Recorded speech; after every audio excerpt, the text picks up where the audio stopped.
Welcome to the Productivity Podcast. Sue and I are going to spend 10 minutes or so just talking through what we've learned in 2023. Turbulent year for many, lots of expected events, lots of unexpected events. So you're going to kick us off, Sue, with number one in terms of what we've learned in 2023? I think there's been an ongoing growth of self-checkouts, with a notable exception of booths that kind of made a lot of press about taking them out. But still left them in their biggest two shops. Get below the headline, because I got sucked in by the headline and then read the article and said, yeah, but in your biggest two shops, you're actually leaving them in. And I think that really tells the story of where it's at. So we've seen sort of the big grocers putting more and more of them in, and them increasingly being used in smaller stores. And I think there's been different models really of how they're used, and customers are getting more used to them. So I think we've been seeing kind of some tweaking and some fine tuning as people have realised the best way to operate them from a colleague point of view, and also that it works best for customers as well. And obviously we've had the self-scan bit as well come in. So I think it's been interesting that it's carried on developing, even though it feels like it's technology that's been around a long time now. Yeah, I agree. Number two, and these are in no particular hierarchical order, just the way that they've been documented. There's been an increase in the number of people looking at and then going on to install electronic shelf edge labels. So I think there's, as ever with technologies around longer, prices change. There's probably a wider understanding of the cost benefit case. Although for a lot of retailers, the price of the actual label technology is still prohibitively expensive. So I think it's something we'll see kind of continuing to grow. But I don't think anybody's quite got the right way to do it that kind of gives you everything. So the best price projection you could have from it, fully optimising all the technology, using the picking opportunities, the light up that the shelves can do. So I think there's quite a lot, and it feels like we're still very much in the early learning stages. But I think it's going to carry on growing and become a hot topic. Yeah, I agree. Capital cost is clearly king, and it's a big expenditure, but the benefits are certainly there to be had. The technology, as you said, becoming cheaper, and then the applications becoming wider. So for those that have done it, it's been great to see. For those that are thinking about doing it, it'll be interesting to see how that progresses this year.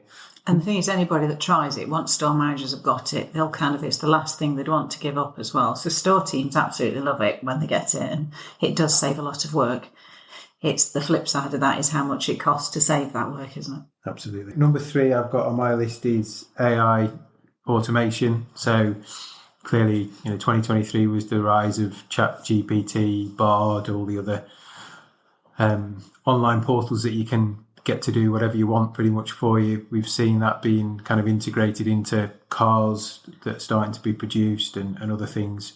Not sure we've seen a really good, thorough implementation of anything in retail or hospitality. I know it's there. I've seen lots of examples, AI order taking at drive-throughs, but not really implemented in scale. Yeah. So I think 2023 was the year of the idea. Hopefully 2024 is the year of the practical implementation, and seeing some of that come through as people drive to combat cost challenges. I think it's one of the obvious areas to explore.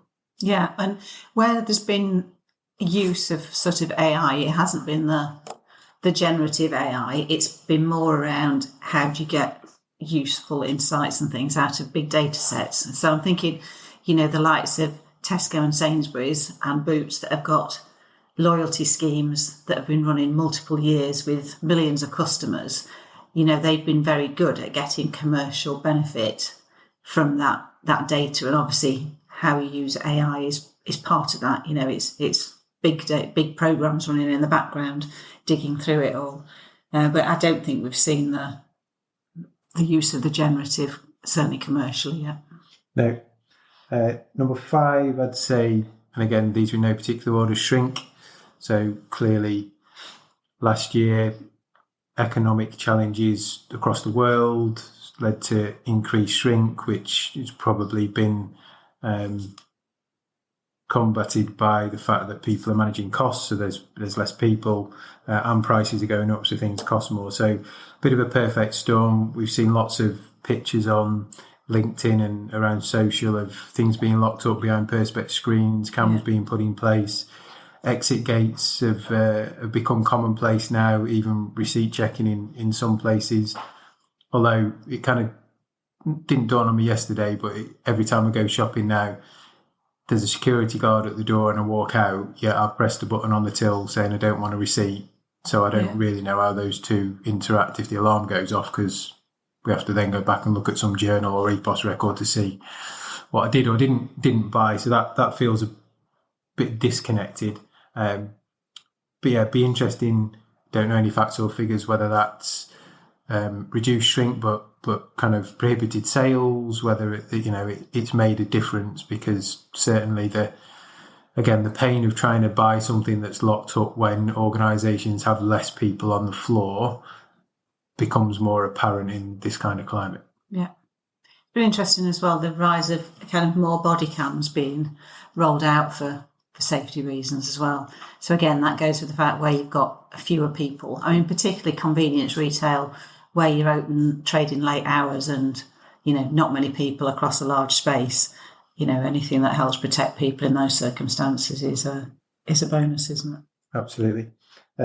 Next on the list is price. So touched on it briefly with shrink, but clearly price is rising, and price from a consumer point of view, but also from an operating point of view. So not necessarily in 2023, but clearly it's going to impact this year in 2024. National living wage, I think a bit of a shock for lots of people that we did £1.02 and then pulled in anybody that was between 21 and 23, so lowered the threshold.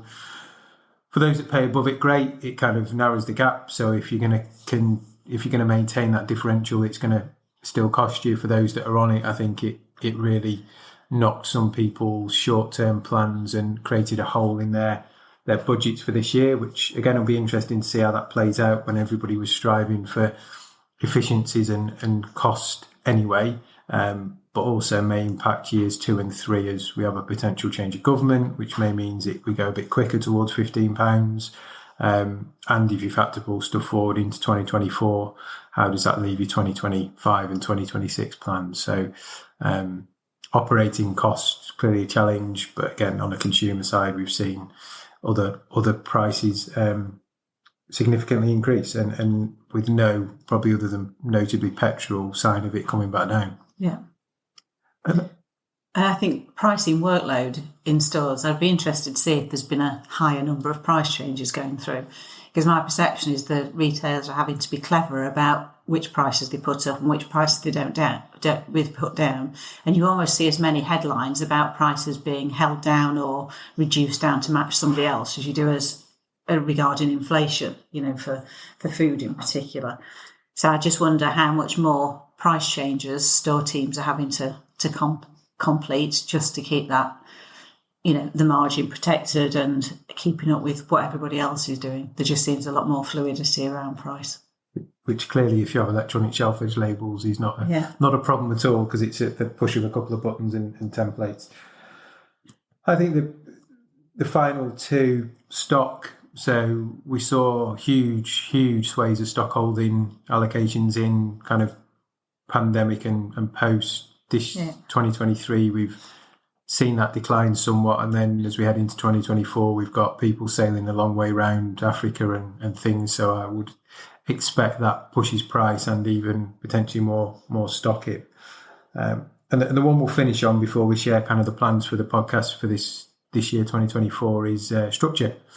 So we've talked about it quite a lot on the podcast this year in terms of, last year even, in terms of role studies, how we use them, the insights it gains, benchmarking, and maybe driven by cost pressure, maybe driven by different ways of operating, more self-checkouts, electronic shelf edge labels, some of the stuff we talked about. There is that perpetual review of staffing leadership structures. We've probably seen the demise of supervisory stroke team leader level to some degree, maybe even deputies, assistants. It'll be interesting again as we go through this year what the next incarnation of those types of hierarchies look like.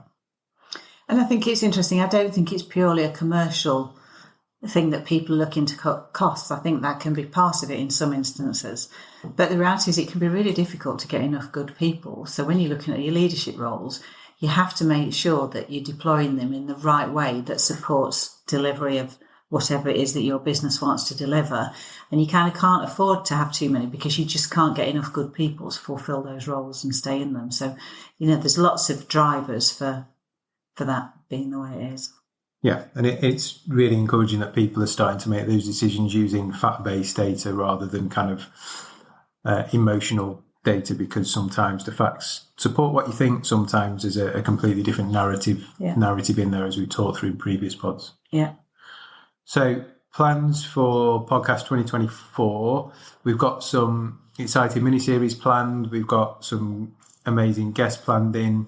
On a monthly basis, Sue and I will start to take you through chapters of the book. Every second counts. I'm sure you've seen it all over the LinkedIn pages that we publish, and it's on the website. So we'll kind of work through those 10 chapters in the coming months. Hopefully that helps you with some business challenges you've got, some ways of thinking, stimulate some thoughts, all really ahead of the Productivity Forum in September 2024 in Birmingham.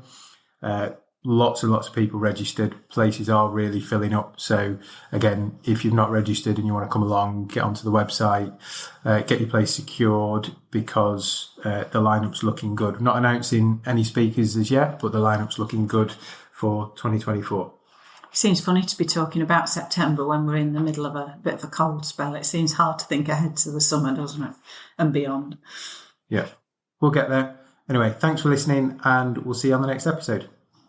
Bye.